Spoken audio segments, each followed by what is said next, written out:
Sa patuloy na kampanya kontra loose firearm, arestado ang isang lalaki sa isinagawang search warrant operation ng mga otoridad sa San Jose del Monte, Bulacan. Kalibre 45 na baril, kumpiskado. Ang buong detalye ay mula kay Patrolwoman Mildred Tawagon.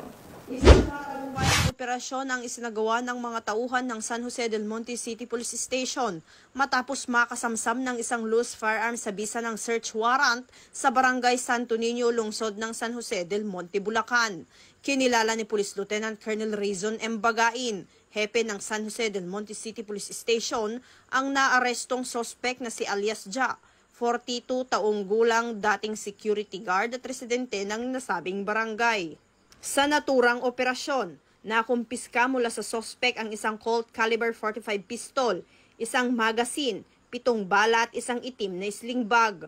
Naaresto ang sospek bandang alas 7 ng umaga sa bisa ng search warrant para sa paglabag sa Republic Act 10591 o Comprehensive Firearms and Ammunition Regulation Act. Samantala, ang mga nakumpiskang baril at bala ay dinala sa Bulacan PNP Forensic Unit para sa ballistic examination at safekeeping.